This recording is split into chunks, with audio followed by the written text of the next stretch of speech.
এয়া আকাশবাণী গুৱাহাটী সন্ধিয়াৰ আঞ্চলিক বাতৰি পঢ়িছো অৰুণিমা গোস্বামীয়ে আৰু মোৰ সৈতে আছে ৰূপজ্যোতি বৰুৱা। এতিয়া প্ৰধান বাতৰিসমূহ হ'ল ৰাষ্ট্ৰপতি শ্ৰীমতী দ্ৰৌপদী মুৰ্মুৰ কাৰ্যকৰী প্ৰধানমন্ত্ৰী নৰেন্দ্ৰ মোদীক নতুন চৰকাৰ গঠনৰ বাবে আমন্ত্ৰণ, এনডিএ মিত্ৰজোঁটৰ নৰেন্দ্ৰ মোদীক প্ৰধানমন্ত্ৰী পদৰ বাবে মনোনয়ন, কাইলৈ ৰাষ্ট্ৰপতি ভৱনত শপত গ্ৰহণ অনুষ্ঠানৰ আয়োজন, 7খন ৰাষ্ট্ৰৰ শীৰ্ষস্থানীয় নেতাৰ শপত গ্ৰহণ অনুষ্ঠানত উপস্থিতিৰ সম্ভাৱনা, বাংলাদেশৰ প্ৰধানমন্ত্ৰী এই উপলক্ষে নতুন দিল্লীত উপস্থিত, কংগ্ৰেছ দলৰ কাৰ্যকৰী সমিতিৰ গুৰুত্বপূৰ্ণ বৈঠকত ৰাহুল গান্ধীক বিৰোধী দলৰ নেতা হিচাপে সৰ্বসন্মতিক্ৰমে বাছনি, মাদক দ্ৰব্য বিৰোধী অভিযানত অসম আৰক্ষীৰ বৃহৎ সাফল্য, ৰাজ্যৰ বিভিন্ন ঠাইত মাদক দ্ৰব্য জব্দ আৰু টি-20 বিশ্বকাপ ক্ৰিকেট প্ৰতিযোগিতাত আজি অষ্ট্ৰেলিয়া ইংলেণ্ডৰ বিৰুদ্ধে আৰু নেডাৰলেণ্ডছ দক্ষিণ আফ্ৰিকাৰ বিৰুদ্ধে অৱতীৰ্ণ, কাইলৈ ভাৰতীয় সময় অনুসৰি নিশা 8 বজাত ভাৰত পাকিস্তানৰ মুখামুখি। এতিয়া শুনক বিতং বাতৰি। ৰাষ্ট্ৰপতি শ্ৰীমতী দ্ৰৌপদী মুৰ্মুৱে কাৰ্যকৰী প্ৰধানমন্ত্ৰী নৰেন্দ্ৰ মোদীক কেন্দ্ৰত এখন নতুন চৰকাৰ গঠনৰ বাবে আমন্ত্ৰণ জনাইছে। ৰাষ্ট্ৰপতি ভৱনত কাইলৈ সন্ধিয়া 7:15 প্ৰধানমন্ত্ৰী তথা নতুন চৰকাৰৰ শপত গ্ৰহণ অনুষ্ঠানৰ আয়োজন কৰা হৈছে। এনডিএ মিত্ৰজোঁটৰ পৰা প্ৰধানমন্ত্ৰী পদৰ বাবে মনোনীত হোৱাৰ পাছত নৰেন্দ্ৰ মোদীয়ে কালি সন্ধিয়া ৰাষ্ট্ৰপতি শ্ৰীমতী মুৰ্মুক সাক্ষাৎ কৰে আৰু চৰকাৰ গঠনৰ দাবী উত্থাপন কৰে। ইয়াৰ পূৰ্বে বিজেপিৰ ৰাষ্ট্ৰীয় সভাপতি জে পি নাড্ডাৰ নেতৃত্বত এনডিএৰ এটা প্ৰতিনিধি দলেও ৰাষ্ট্ৰপতিক সাক্ষাৎ কৰিছিল আৰু নৰেন্দ্ৰ মোদীক বিজেপি সংসদীয় দলৰ নেতা হিচাপে বাছনি কৰা বুলি উল্লেখ কৰি এখন পত্ৰ প্ৰদান কৰিছিল। এনডিএৰ অংশীদাৰ দলসমূহৰ সমৰ্থনৰ পত্ৰও ৰাষ্ট্ৰপতিক অৰ্পণ কৰা হৈছিল। ৰাষ্ট্ৰপতিক সাক্ষাতৰ পাছত শ্ৰীমোদীয়ে কয় যে এনডিএ এখন শক্তিশালী সুস্থিৰ আৰু বিকাশমুখী চৰকাৰ গঠন কৰিব। শ্ৰীমোদীয়ে লগতে ৰাষ্ট্ৰপতিয়ে তেওঁক কাৰ্যবাহী প্ৰধানমন্ত্ৰী হিচাপে মনোনীত কৰিছে বুলিও অৱগত কৰে। ইতিমধ্যে ৰাষ্ট্ৰপতি ভৱনৰ তৰফৰ পৰা ৰাষ্ট্ৰপতি শ্ৰীমতী মুৰ্মুৱে সংবিধানৰ ৭৫(১) অনুচ্ছেদৰ অধীনৰ ক্ষমতা প্ৰয়োগ কৰি শ্ৰীমোদীক ভাৰতৰ প্ৰধানমন্ত্ৰী পদত নিযুক্তি দিছে বুলি সামাজিক মাধ্যমযোগে অৱগত কৰিছে। উল্লেখযোগ্য যে প্ৰধানমন্ত্ৰী আৰু মন্ত্ৰী পৰিষদৰ শপত গ্ৰহণ অনুষ্ঠানত অংশ লোৱাৰ বাবে শ্ৰীলংকাৰ ৰাষ্ট্ৰপতি ৰণিল ৱিক্ৰমাসিংহে, মালদ্বীপৰ ৰাষ্ট্ৰপতি ডঃ মহম্মদ মুইজু, চিচিলিছৰ উপ ৰাষ্ট্ৰপতি আহমেদ আফিফ, মৰিছাছৰ প্ৰধানমন্ত্ৰী প্ৰবীণ কুমাৰ যুগনাথ, নেপালৰ প্ৰধানমন্ত্ৰী পুষ্প কমল দাহাল আৰু ভূটানৰ প্ৰধানমন্ত্ৰী শ্বেৰিং টবগেই ৰাষ্ট্ৰপতি ভৱনৰ আমন্ত্ৰণ গ্ৰহণ কৰিছে। বাংলাদেশৰ প্ৰধানমন্ত্ৰী শ্বেখ হাছিনা ইতিমধ্যে নতুন দিল্লীত উপস্থিত হৈছেহি। প্ৰধানমন্ত্ৰী নৰেন্দ্ৰ মোদীৰ নেতৃত্বত কাইলৈ এনডিএ চৰকাৰৰ শপত গ্ৰহণ কাৰ্যসূচী সন্ধিয়া 6:45 পৰা আকাশবাণীয়ে পোনপটীয়াকৈ প্ৰচাৰ কৰিব। এই কাৰ্যসূচী আকাশবাণীৰ FM গোল্ড, ইন্দ্ৰপ্ৰস্থ আৰু অন্য সকলো চেনেলৰ লগতে আকাশবাণীৰ ইউটিউব চেনেল আকাশবাণী AIRৰ জৰিয়তে পোনপটীয়াকৈ প্ৰচাৰ কৰা হ'ব। এই অনুষ্ঠানৰ পৰিপ্ৰেক্ষিতত কাইলৈ সন্ধিয়াৰ আঞ্চলিক বাতৰি 6:45 পৰিৱৰ্তে 6:30 প্ৰচাৰ কৰা হ'ব। আনহাতে 7:10 অসমীয়া বাতৰি নিশা 8:35 প্ৰচাৰ কৰা হ'ব। অৱশ্যে শপত গ্ৰহণ কাৰ্যসূচী দীঘলীয়া হ'লে এই কাৰ্যসূচী শেষ হোৱাৰ লগে লগে বাতৰি প্ৰচাৰ কৰা হ'ব। আজি নতুন দিল্লীত অনুষ্ঠিত কংগ্ৰেছ দলৰ কাৰ্যকৰী সমিতিৰ এখন গুৰুত্বপূৰ্ণ বৈঠকত দলৰ নেতা ৰাহুল গান্ধীক বিৰোধী দলৰ নেতা হিচাপে সৰ্বসন্মতিক্ৰমে বাছনি কৰা হৈছে। শ্ৰীগান্ধীৰ নেতৃত্বত সংসদত এটা শক্তিশালী আৰু সক্ৰিয় বিৰোধী গঠন হ'ব বুলি কংগ্ৰেছৰ কাৰ্যকৰী সমিতিয়ে আশা প্ৰকাশ কৰে।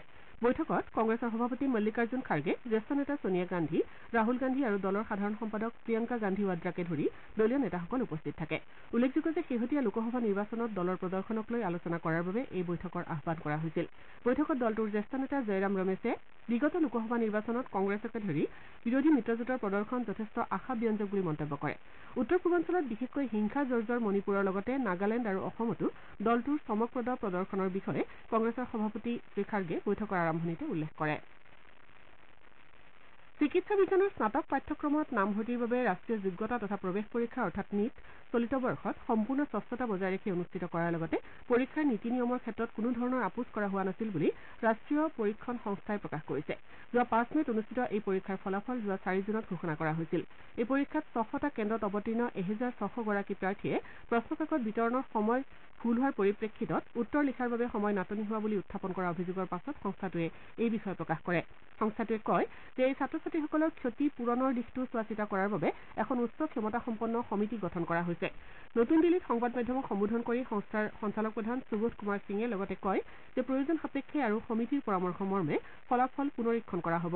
অৱশ্যে যি সিদ্ধান্তই লোৱা নহওক কিয় ইয়াৰ দ্বাৰা 23 লাখ ছাত্ৰ-ছাত্ৰীৰ লগতে এই 1600 গৰাকী ছাত্ৰ-ছাত্ৰীৰ কোনো কাৰণতে ক্ষতি নোহোৱাটো নিশ্চিত কৰা হ'ব বুলি তেওঁ জানিবলৈ দিয়ে। তেওঁ লগতে কয় যে এই ছাত্ৰ-ছাত্ৰীসকলৰ ফলাফল বা নম্বৰৰ পুনৰীক্ষণ কাৰ্যই সমগ্ৰ পৰীক্ষা প্ৰক্ৰিয়াটো প্ৰভাৱিত নকৰে। উল্লেখযোগ্য যে 50.54% উত্তীৰ্ণ হোৱাৰ বিপৰীতে সামগ্ৰিকভাৱে এই পৰীক্ষাৰ কোৱালিফাইং ৰেট 56% আছিল। ৰাজ্যৰ বিদ্যালয়সমূহত শিক্ষক কৰ্মচাৰীৰ সময়ানুবৰ্তিতা বজাই ৰখাৰ বাবে অসম চৰকাৰৰ বিদ্যালয় শিক্ষা বিভাগে শিক্ষা সেতু এপত উপস্থিতি সন্দৰ্ভত নতুন নিৰ্দেশনা জাৰি কৰিছে। বিদ্যালয় শিক্ষা বিভাগৰ সচিব নাৰায়ণ কোঁৱৰে জাৰি কৰা নিৰ্দেশনা অনুসৰি শিক্ষক কৰ্মচাৰীসকলে বিদ্যালয়ত প্ৰৱেশ আৰু প্ৰস্থানৰ সময় শিক্ষা সেতু এপত বাধ্যতামূলকভাৱে চিহ্নিত কৰিব লাগিব। তদুপৰি বিদ্যালয়ত প্ৰৱেশত 15 মিনিটতকৈ পলম হলে বা নিৰ্ধাৰিত সময়তকৈ আগেয়ে বিদ্যালয়ৰ পৰা প্ৰস্থান কৰিলে আৰু এনে কাৰ্য দুবাৰতকৈ অধিক হলে শিক্ষক কৰ্মচাৰীৰ অৰ্ধদিনৰ আৰ্জিত ছুটী কৰ্তন কৰা হ'ব বুলি নিৰ্দেশনাত কোৱা হৈছে। সামুদ্ৰিক অঞ্চলৰ জৈৱ বৈচিত্ৰ্য সংৰক্ষণ, প্ৰদূষণ হ্ৰাসৰ লগতে পৃথিৱীৰ উপৰিভাগ বাসোপযোগী কৰি ৰখাৰ লক্ষ্যৰে সজাগতা সৃষ্টিৰ বাবে আজি বিশ্ব সমুদ্ৰ দিৱস উদযাপন কৰা হৈছে। উল্লেখযোগ্য যে পৃথিৱীৰ উপৰিভাগৰ 70% সমুদ্ৰই আৱৰি আছে। সমুদ্ৰৰ পৰা পৃথিৱীৰ 50% অম্লজান উৎপন্ন হোৱাৰ লগতে ইয়াত অজস্ৰ জীৱ প্ৰজাতি পোৱা যায়। সামুদ্ৰিক অঞ্চলে পৃথিৱীৰ জৈৱ বৈচিত্ৰ্যৰ ভাৰসাম্য ৰক্ষা কৰাৰ লগতে মানৱ জাতিৰ অস্তিত্বৰ অন্যতম চৰ্ত হিচাপে বিবেচিত হৈ আহিছে। অৱশ্যে বিভিন্ন কাৰ্যকলাপ বিশেষকৈ সভ্যতাৰ বিকাশৰ বাবে মানুহে কৰা কেতবোৰ কাম কাজৰ বাবে সামুদ্ৰিক অঞ্চল ক্ৰমাৎ প্ৰদূষিত হৈ আহিছে। এই প্ৰদূষণ নিয়ন্ত্ৰিত নহলে ক্ৰমান্বয়ে এই পৃথিৱীৰ জীৱ প্ৰজাতিৰ প্ৰতি ভাবুকিৰ সৃষ্টি কৰাৰো আশংকা আছে। এনে দিশৰ প্ৰতি লক্ষ্য ৰাখিয়ে বিশ্বজুৰি ব্যাপক সজাগতা সৃষ্টিৰ বাবে 1992 চনৰ পৰা প্ৰতি বছৰে 8 জুনৰ দিনটো বিশ্ব সমুদ্ৰ দিৱস হিচাপে পালন কৰিবলৈ প্ৰস্তাৱ লোৱা হৈছিল। ইয়াৰ পাছত 2008 চনৰ 5 ডিচেম্বৰত ৰাষ্ট্ৰসংঘৰ সাধাৰণ সভাই 8 জুনৰ দিনটো বিশ্ব সমুদ্ৰ দিৱস হিচাপে পালনৰ কথা ঘোষণা কৰে। প্ৰতি বছৰে ৰাষ্ট্ৰসংঘৰ সামুদ্ৰিক পৰিক্ৰমা আৰু সামুদ্ৰিক আইন বিভাগে এই উপলক্ষে সজাগতা কাৰ্যসূচী গ্ৰহণ কৰে। সাম্প্ৰতিক বিশ্বই সন্মুখীন হোৱা জলবায়ু পৰিৱৰ্তন আৰু গোলকীয় উষ্ণতা বৃদ্ধিৰ প্ৰত্যাহ্বান ৰোধ কৰিবলৈ হলে সামুদ্ৰিক অঞ্চলৰ গুৰুত্ব উপলব্ধি কৰোৱাব লাগিব। সমুদ্ৰই গোলকীয় উত্তাপ নিয়ন্ত্ৰণ কৰাৰ লগতে বিভিন্ন খাদ্য আৰু ঔষধৰ উৎস হিচাপে বিবেচিত হৈ আহিছে। এইবাৰ এই দিৱসৰ বিষয় হৈছে নতুন গভীৰতা জাগ্ৰত কৰা। আনহাতে দিৱসৰ বাবে কাৰ্যপন্থা গ্ৰহণৰ মূল বিষয় হৈছে আমাৰ সমুদ্ৰ আৰু জলবায়ু পৰিৱৰ্তন ৰোধ কৰিবলৈ কাৰ্যপন্থা দ্ৰুত কৰি তোলা। শ্ৰোতাসকলে সন্ধিয়া আঞ্চলিক বাতৰি শুনিছে আকাশবাণী গুৱাহাটী কেন্দ্ৰৰ পৰা। পৰৱৰ্তী বাতৰি শুনক ৰূপজ্যোতি বৰুৱাৰ পৰা। ৰেলৱে আৰক্ষীয়ে আজি গুৱাহাটীৰ ৰেলৱে ষ্টেচনত অভিযান চলাই বুজন পৰিমাণৰ ভাং জব্দ কৰিবলৈ সমৰ্থ হয়। নিউ তিনিচুকীয়া বেংগালুৰু এক্সপ্ৰেছত চলোৱা তালাচীত ৰেলৱে আৰক্ষীয়ে প্ৰায় 44 কিলোগ্ৰাম ভাং জব্দ কৰে। ঘটনা সন্দৰ্ভত আৰক্ষীয়ে কেৰালাৰ দুজন ব্যক্তিক গ্ৰেপ্তাৰ কৰিছে। আৰক্ষীৰ সূত্ৰ অনুযায়ী লোক দুজনে নিচাযুক্ত দ্ৰব্যখিনি গুৱাহাটীৰ পৰা বেংগালুৰুলৈ নিয়াৰ প্ৰচেষ্টা চলাইছিল। ইফালে কাৰ্বি আংলং জিলাতো জিলা আৰক্ষীয়ে অভিযান চলাই লাহৰীজানত এখন বাহনৰ পৰা 845 গ্ৰামৰ অধিক হিৰোইন জব্দ কৰাৰ লগতে দুজন লোকক গ্ৰেপ্তাৰ কৰিছে। গোপন সূত্ৰৰ পম খেদি চলোৱা অভিযানত আৰক্ষীয়ে বাহনখনৰ গোপন চেম্বাৰত লুকুৱাই অনা হিৰোইনখিনি জব্দ কৰিবলৈ সমৰ্থ হয়। জব্দকৃত হিৰোইনখিনি মণিপুৰৰ পৰা গুৱাহাটীলৈ আনিবলৈ প্ৰচেষ্টা চলোৱা হৈছিল। আন্তঃৰাষ্ট্ৰীয় বজাৰত ইয়াৰ মূল্য প্ৰায় 2 কোটি টকা বুলি আৰক্ষীৰ সূত্ৰই প্ৰকাশ কৰিছে। মৰিগাঁৱতো মৰিগাঁও আৰক্ষীয়ে চলোৱা বিশেষ অভিযানত বৰামাৰাৰ পৰা নিচাযুক্ত দ্ৰব্যসহ দুটা সৰবৰাহকাৰীক গ্ৰেপ্তাৰ কৰা হয়। সৰবৰাহকাৰী দুটাই 22টাকৈ মাদক দ্ৰব্য ভৰ্তি কণ্টেইনাৰ কাপোৰৰ বেগৰ মাজত ভৰাই গুৱাহাটীলৈ সৰবৰাহ কৰাৰ চেষ্টা চলাইছিল। তিনিচুকীয়াতো কাকপথাৰ ডিৰাগ আমগুৰিত চলোৱা অভিযানত আৰক্ষীয়ে হিৰোইনসহ এটা সৰবৰাহকাৰীক গ্ৰেপ্তাৰ কৰিবলৈ সমৰ্থ হয়। আৰক্ষীয়ে সৰবৰাহকাৰীটোৰ পৰা বুজন পৰিমাণৰ হিৰোইন জব্দ কৰিবলৈ সমৰ্থ হৈছে। ইফালে গোলাঘাটতো এৰেঙাপাৰত আৰক্ষীয়ে নিচাযুক্ত দ্ৰব্যসহ 4টা সৰবৰাহকাৰীক গ্ৰেপ্তাৰ কৰে। আন্তঃৰাষ্ট্ৰীয় যোগ দিৱস উপলক্ষে তথ্য আৰু সম্প্ৰচাৰ মন্ত্ৰালয়ে যোগ সাধনাৰ ইতিবাচক দিশ সন্দৰ্ভত ৰাইজৰ মাজত সজাগতা বৃদ্ধিৰ বাবে কেতবোৰ বিশেষ কাৰ্যসূচীৰ প্ৰস্তুতি চলাইছে। কালি তথ্য আৰু সম্প্ৰচাৰ মন্ত্ৰালয়ৰ সচিব সঞ্জয় জাজু আৰু আয়ুষ বৈদ্য ৰাজেশ কোটেচাই এই বছৰৰ আন্তঃৰাষ্ট্ৰীয় যোগ দিৱসৰ লগত সংগতি ৰাখি প্ৰস্তুত কৰা কাৰ্যসূচীসমূহ পৰ্যবেক্ষণ কৰে। আন্তঃৰাষ্ট্ৰীয় যোগ দিৱসৰ লগত সংগতি ৰাখি আকাশবাণী আৰু দূৰদৰ্শনে যোগ বিশেষজ্ঞৰ সাক্ষাৎকাৰ আৰু কেতবোৰ প্ৰাতঃ অনুষ্ঠানৰ পোনপটীয়া প্ৰচাৰ কৰিব।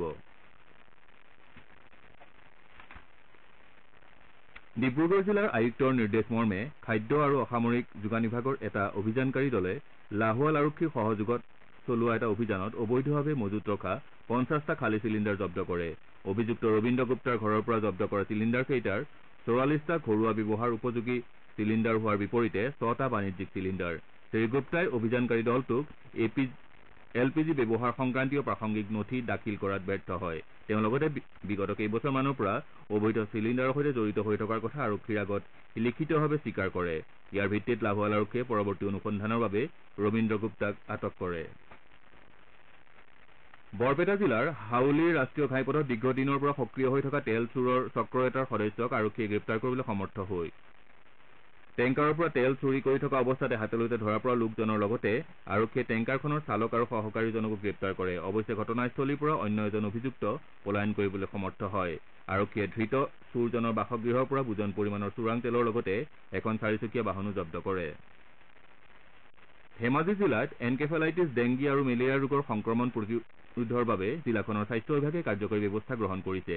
প্ৰতি বছৰে বাৰিষাৰ সময়ছোৱাত বৃদ্ধি পোৱা এই ৰোগৰ ফলত জিলাখনত কেইবাজনো লোকে প্ৰাণ হেৰুৱাবলগীয়া পৰিস্থিতি ৰোধ কৰাৰ বাবে স্বাস্থ্য বিভাগে এই ব্যৱস্থা লৈছে। ধেমাজি জিলাৰ যুটীয়া স্বাস্থ্য সেৱা সঞ্চালকৰ কাৰ্যালয়ৰ জিলা মেলেৰিয়া নিয়ন্ত্ৰণ বিভাগৰ মুৰব্বী ডাঃ কিশোৰ কামানে প্ৰকাশ কৰা মতে এইবাৰ এনেধৰণৰ ৰোগসমূহ নিয়ন্ত্ৰণৰ বাবে ব্যাপক সজাগতা সৃষ্টি কৰাৰ লগতে ৰোগৰ প্ৰাদুৰ্ভাৱ অধিক হোৱা অঞ্চলত তীক্ষ্ণ দৃষ্টি ৰখা হৈছে। তদুপৰি ৫ জুনত মেলেৰিয়া মাহৰ শুভাৰম্ভ কৰি মেলেৰিয়া নিৰ্মূলৰ বাবে পদক্ষেপ লোৱা হৈছে। জিলাখনৰ স্বাস্থ্য বিভাগে দিয়া তথ্য অনুসৰি চলিত বছৰৰ ১ জানুৱাৰীৰ পৰা এতিয়ালৈ ধেমাজিত ১জন আৰু গোগামুখত ৪জন মেলেৰিয়াত আক্ৰান্ত ৰোগী ধৰা পৰিছে। আনহাতে জোনাইত ৪জন, চিচিবৰ গাঁৱত ৬জন, ধেমাজি আৰু গোগামুখত এজনকৈ মুঠ ১২জন এনকেফেলাইটিছত আক্ৰান্ত ৰোগী চিনাক্ত কৰা হৈছে আৰু ইয়াৰে এজন ৰোগীৰ মৃত্যু হৈছে। জিলাখনত এতিয়ালৈ ৪০১টা সজাগতা কাৰ্যসূচী অনুষ্ঠিত কৰা হৈছে বুলি জানিবলৈ দিছে। তদুপৰি ২৮,০০০ৰো অধিক আঁঠুৱা ঔষধীকৰণ কৰি বিতৰণ কৰা হৈছে। ৰোগৰ প্ৰাদুৰ্ভাৱ হোৱা অঞ্চলসমূহত স্বাস্থ্য বিভাগে ধোঁৱা দিয়া কাম অব্যাহত ৰাখিছে। একেদৰে জনসাধাৰণক মহৰ উৎপত্তি হোৱা স্থানসমূহ পৰিষ্কাৰ কৰি ৰখাৰ উপৰি আঁঠুৱা ব্যৱহাৰ কৰিবলৈ আৰু পানী জমা নোহোৱাকৈ ৰাখিবলৈ আহ্বান জনাইছে। ডিব্ৰুগড় জিলাৰ আয়ুক্তই আজি জিলাখনৰ খ্ৰীষ্টধৰ্মীসকলৰ কাৰণে নিৰ্দিষ্ট সমাধিস্থলীত উপস্থিত হৈ সমাধিক্ষেত্ৰত চলি থকা উন্নয়নমূলক কাম কাজৰ অগ্ৰগতি সন্দৰ্ভত এখন পৰ্যালোচনা সভাত অংশগ্ৰহণ কৰে। উল্লেখযোগ্য যে খ্ৰীষ্টধৰ্মীসকলৰ সমাধিস্থলীৰ উন্নয়নৰ কাৰণে গঠন কৰা উপদেষ্টা সমিতিৰ সৈতে মে' মাহত অনুষ্ঠিত হোৱা আলোচনাৰ সিদ্ধান্ত মৰ্মে আজি এই পৰ্যালোচনা সভাখন আহ্বান কৰা হয়। সভাত জিলা পৰিষদ, লোক নিৰ্মাণ বিভাগৰ বিভিন্ন বিষয়ববীয়া আৰু জিলা উন্নয়ন আয়ুক্তকে ধৰি অভিযন্তা তথা কাৰ্যকৰী সদস্যসকল উপস্থিত থাকে। উল্লেখযোগ্য যে অসম চৰকাৰৰ গৃহ নিৰ্মাণ আৰু নগৰ পৰিক্ৰমা বিভাগৰ অধীনত নগৰ আন্তঃগাঁথনি উন্নয়ন পুঁজিৰ দ্বাৰা ৪ বিঘাতকৈ অধিক ভূমিজোৰা এই সমাধিস্থলী উন্নয়নৰ কাম কাজ লোক নিৰ্মাণ বিভাগৰ ডিব্ৰুগড় সংমণ্ডলৰ তত্বাৱধানত চলি আছে। তিনিচুকীয়া জিলাৰ টেঙাখাটত চাহ বাগিচা পৰিচালনাৰ সৈতে জড়িত ব্লক পৰ্যায়ৰ এখন পৰামৰ্শমূলক বৈঠক অনুষ্ঠিত হয়। বৈঠকত বিভিন্ন চাহ বাগিচাৰ প্ৰতিনিধিৰ লগতে স্বাস্থ্য, লোক নিৰ্মাণ বিভাগৰ দৰে বিভিন্ন চৰকাৰী বিভাগসমূহৰ বিষয়ববীয়া উপস্থিত থাকে। বৈঠকত চাহ বাগিচাসমূহৰ ২০২৩-২৪ বৰ্ষৰ সামগ্ৰিক স্বাস্থ্য পৰিস্থিতি পৰিচালনা সমিতিৰ আগত দাঙি ধৰা হয়। লগতে পৰৱৰ্তী বছৰত উন্নত ফলাফলৰ বাবে পৰিস্থিতি উন্নীতকৰণৰ বিষয়েও আলোচনা কৰা হয়। মজুৰি ক্ষতিপূৰ্ণ আঁচনি, পানী আৰু ভেক্টৰ ৰোগৰ বিস্তাৰ, স্বাস্থ্য কেন্দ্ৰৰ ভূমিকা, চিকিৎসালয় পৰিচালনা সমিতিৰ সক্ৰিয়কৰণ ইত্যাদি বিষয়তো বৈঠকত আলোচনা কৰা হয়। সংস্কৃতি সংৰক্ষণ আৰু বিকাশ কেন্দ্ৰ অসমৰ উদ্যোগত তথা সংস্কৃত ভাৰতী দৰঙৰ সহযোগত মঙলদৈৰ সনাতন ধৰ্মসভা প্ৰাংগণত আজি প্ৰজ্ঞাৰ অন্বেষণ শীৰ্ষক অসম ভিত্তিক কুইজ প্ৰতিযোগিতা আৰু গ্ৰন্থ উন্মোচনী সভা অনুষ্ঠিত হয়। এই অনুষ্ঠানত গৌতম শৰ্মাই সংকলন কৰা কুইজৰ পৃথিৱীত এভুমুখী শীৰ্ষক গ্ৰন্থখন উন্মোচন কৰা হয়। অনুষ্ঠানত মঙলদৈ মহাবিদ্যালয়ৰ অধ্যক্ষ ডঃ কমলাকান্ত বৰুৱা, প্ৰাক্তন বিধায়ক গুৰুজুলি দাসৰ লগতে কেইবাগৰাকী বিশিষ্ট ব্যক্তি উপস্থিত থাকে। আমেৰিকা আৰু ৱেষ্ট ইণ্ডিজে যুটীয়াভাৱে আয়োজন কৰা টি-২০ বিশ্বকাপৰ আজি ৪খন খেলৰ 2খন খেল ইতিমধ্যে অনুষ্ঠিত হৈছে। গাইনাত অনুষ্ঠিত প্ৰথমখন খেলত আফগানিস্তানে নিউজিলেণ্ডক ৮৪ ৰানত পৰাস্ত কৰে। প্ৰথমে বেট ধৰি আফগানিস্তানে নিৰ্ধাৰিত ২০ অভাৰত ৬ উইকেট হেৰুৱাই ১৫৯ ৰান সংগ্ৰহ কৰে।